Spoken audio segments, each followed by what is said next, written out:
सभी को राम राम। मैं आपका अपना सुमित गौर आपके अपने YouTube चैनल सुमित गौर टॉक्स में आपका हार्दिक स्वागत करता हूं। जैसा कि आप सभी जानते हैं, मैं आपको कहानियों की एक लंबी श्रृंखला तकरीबन 365 डे चलने वाले इस चैलेंज में आपके समक्ष हर रोज एक नई कहानी के साथ उपस्थित हो जाता हूं। उसी क्रम में आज डे 9 पर एक नई कहानी के साथ मैं आपके समक्ष उपस्थित हूँ। जैसा कि आप सभी ने मेरी पिछली कहानियों को भरपूर मात्रा में प्यार दिया, आप अपना प्यार इसी प्रकार मेरी कहानियों पर बनाए रखें। आज डे 9 पर मैं एक नई कहानी आपको सुना रहा हूँ। अगर आपको मेरी कहानियाँ पसंद आती है तो मेरे चैनल को सब्सक्राइब कीजिए, मेरी कहानियों को लाइक कीजिए, कमेंट कीजिए और कहानियों को अपने दोस्तों, मित्रों और परिवार में शेयर करिए, जिससे और लोग भी अच्छी अच्छी कहानियों का आनंद ले सके। बहुत पुराने समय की बात है। भगवान श्री रामचंद्र जी अपने राज्य अयोध्या में अपना राज कर रहे हैं। एक बार भगवान भोलेनाथ माता पार्वती के सहित कैलाश पर्वत से भगवान श्री राम चंद्र जी से मिलने के लिए उनकी नगरी अयोध्या में आए। भगवान भोलेनाथ माता पार्वती को देख करके भगवान श्री रामचंद्र जी माता सीता सहित उनका बड़े ही सम्मान पूर्वक स्वागत किया। भगवान भोलेनाथ और श्री रामचंद्र जी अब दरबार में बैठे हैं, दोनों के बीच में वार्ता हो रही है। अब भगवान भोलेनाथ जी भगवान श्री रामचंद्र जी से कहते हैं कि हे श्री राम जी, आज वीर हनुमान जी नहीं दिख रहे, कहाँ पर है वीर हनुमान जी।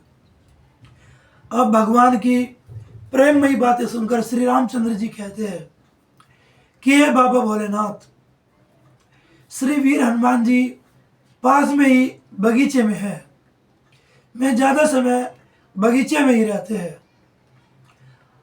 अब भगवान भोलेनाथ जी माता पार्वती को लेकर के बगीचे की ओर चल देते हैं। भगवान श्री रामचंद्र जी अपने राज्य के कार्यों को देख रहे हैं। अब माता सीता भगवान भोलेनाथ और माता पार्वती के लिए भोजन बनाने के लिए अपने रसोई घर में चली गई और वे भगवान भोलेनाथ माता पार्वती के लिए रसोई में भोजन की व्यवस्था कर रही है। अब भगवान भोलेनाथ माता पार्वती के साथ बगीचे में पहुंच जाते हैं। वे वहां जाकर के देखते हैं बगीचे में बहुत सुंदर सुंदर फूल खिले हुए हैं। वे चारों तरफ देखते हैं, श्री वीर हनुमान जी उन्हें कहीं नजर नहीं आते। अब भगवान भोलेनाथ माता पार्वती बगीचे में चलते चलते आगे की ओर चले जाते हैं। वहां पर भगवान भोलेनाथ माता पार्वती देखते हैं श्री वीर हनुमान जी एक आम के वृक्ष के नीचे बड़ी गहरी निद्रा में सो रहे हैं। अब माता पार्वती देखती है भगवान वीर हनुमान जी के खरनाटों की आवाज से श्री राम नाम की धुन गुंजायमान हो रही है और वातावरण श्री राम नाम की धुन को गा रहा है। आम के वृक्ष की टहनियां, आम के वृक्ष के पत्ते झूम रहे हैं श्री राम नाम में। आप बाबा भोलेनाथ जी श्री राम नाम में इतने मग्न हो जाते हैं कि वे भी श्री राम में होकर के वही नृत्य करने लगते हैं। आप भगवान भोलेनाथ को नृत्य करते देख और श्री राम नाम धुन को गाते गुनगुनाते भोलेनाथ को देखती है, तो माता पार्वती भी भगवान शिव शंकर का अनुसरण कर श्री राम नाम की धुन में मस्त हो जाती है और नाचने लगती है। अब बगीचे में भगवान वीर हनुमान जी के खराटों से श्री राम नाम की जो ध्वनि उठ रही है, उससे भगवान भोलेनाथ और माता पार्वती श्री राम नाम को लेकर के नृत्य कर रहे हैं। ऐसा सुंदर नृत्य देख करके ऊपर आकाश से देवलोक से देवतागण भी उस बगीचे में आकर के भगवान भोलेनाथ और माता पार्वती के साथ श्री राम नाम की धुन में नाचने लगते हैं। शाम हो चली है, माता सीता की रसोई बन चुकी है। मैं भगवान भोलेनाथ और माता पार्वती को भोजन के लिए बुलाने के लिए अपने प्रिय देवर श्री लक्ष्मण जी से कहती है, भैया जाइए ने, बाबा भोलेनाथ और माता पार्वती को बुलाकर के लाए, भोजन का समय हो गया है। अब श्री लक्ष्मण जी ठहरे। श्री राम नाम धुन उनके कानों में जैसे ही पड़ती है, वे भी श्री राम नाम को लेकर के अपना नृत्य करने लगते हैं। अब भगवान भोलेनाथ, माता पार्वती और सभी देवता गण श्री वीर हनुमान जी के खर्राटों से उत्पन्न श्री राम नाम धुन में नृत्य कर रहे हैं।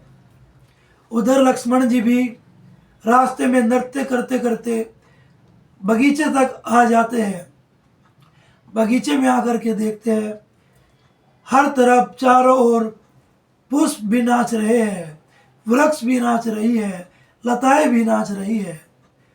अब श्री लक्ष्मण जी भी नृत्य कर उठते हैं। अब काफी समय हो गया है। अब माता पार्वती, बाबा भोलेनाथ अपना राम नाम की धुन में मस्त है, देवतागण अपने में मस्त है, सभी पेड़ पौधे श्री राम नाम की धुन में मस्त है और श्री वीर हनुमान जी अपनी गहरी निद्रा में सो रहे हैं। आप दृश्य देखिए कितना मनमोहक है। जो श्री वीर हनुमान जी सोते सोते जिनके खर्राटों से भी भगवान श्री राम नाम धुन निकल रही है, हर प्रकार से हर्ष और उल्लास से बगीचा अब नृत्य कर रहा है।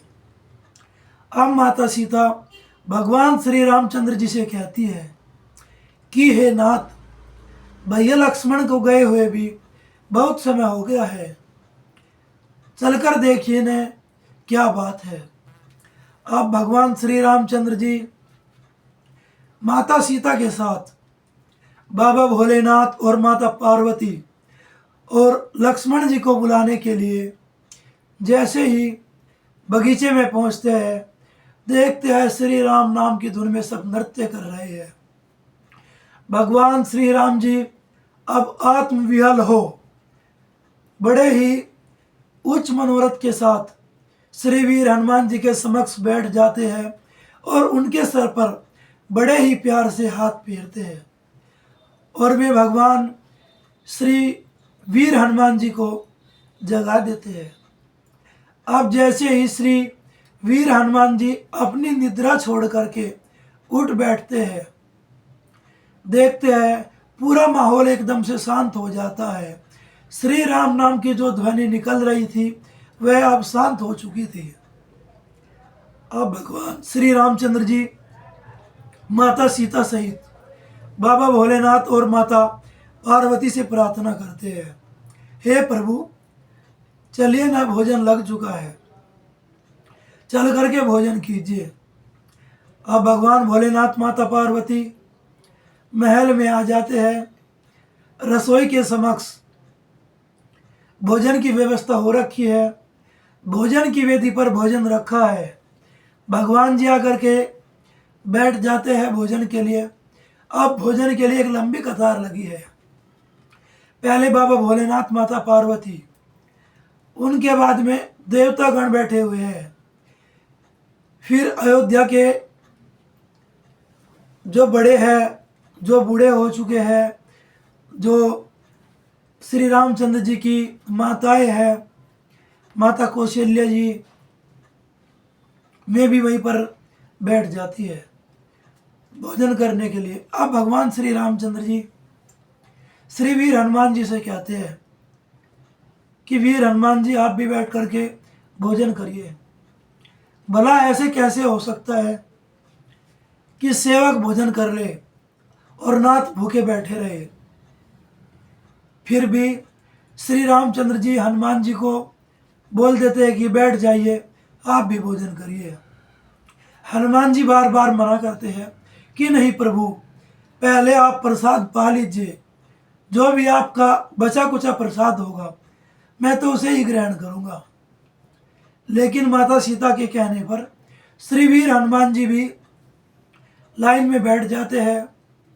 अब सभी को भोजन परोस दिया जाता है। बाबा भोलेनाथ, माता पार्वती और सभी देवतागण भोजन कर रहे हैं। इधर माता कौशल्या भी भोजन कर रही है।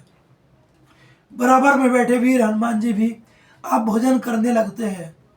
माता जैसे जैसे सबको भोजन परोस रही है, श्री वीर हनुमान जी सबसे पहले भोजन को चट कर जाते हैं, खा जाते हैं।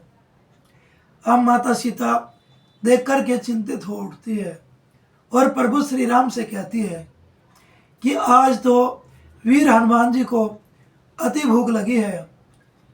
अब तो मेरा पुत्र आज समस्त भोजन करके ही सब कुछ समाप्त करके ही उठेगा। अब भगवान जी मुस्कुराते हैं। अब माता सीता भगवान श्री रामचंद्र जी की मुस्कुराहट को समझ जाती है और वे बाहर आंगन से जाकर के एक तुलसी का पत्ता ले आती है और उस पर श्री राम नाम लिख कर के हनुमान जी को परोस देती है। अब श्री वीर हनुमान जी एक पत्ता उठा करके तुलसी का जैसे ही अपने मुख में रखते हैं, अपने मुख में रखने के पश्चात ही भगवान श्री वीर हनुमान जी की उदर पूर्ति हो जाती है और वे छक जाते हैं।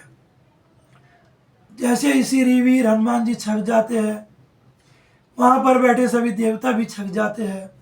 बाबा भोलेनाथ और माता पार्वती भी अब अपना भोजन करके उठ चुके हैं। अब ऐसी भक्ति देख करके बाबा भोलेनाथ और माता पार्वती श्री वीर हनुमान जी को आशीर्वाद देते हैं कि आज से तुम संकट मोचन कहलाओगे। और इसी प्रकार भगवान श्री रामचंद्र जी और माता सीता से विदा लेकर के बाबा भोलेनाथ और माता पार्वती फिर से कैलाश पर्वत चले जाते हैं। तो जैसे ही मैंने आज को ये आपको कहानी सुनाई, आशा करता हूँ आप सभी को पसंद आएगी। अगर आप सभी को आज की कहानी पसंद आई हो तो कृपया करके मेरे चैनल को सब्सक्राइब कीजिए, कहानी को लाइक कीजिए और कमेंट में अपने सुझाव दीजिए। कहानी आपको पसंद आती है तो कृपया श्री राम नाम लिख कर के मेरा हौसला बढ़ाए। जय भोलेनाथ लिखे, जय श्री राम लिखे, जय श्री वीर हनुमान जी लिखे। जितने लोगों को भी कहानी पसंद आएगी वे सभी आज कमेंट में जय श्री राम, जय बजरंगबली, जय श्री राम, जय बजरंगबली लिखेंगे। आप सभी को हर हर महादेव। कल फिर एक नई कहानी के साथ आप सभी से मुलाकात होगी। आप सभी को राम राम।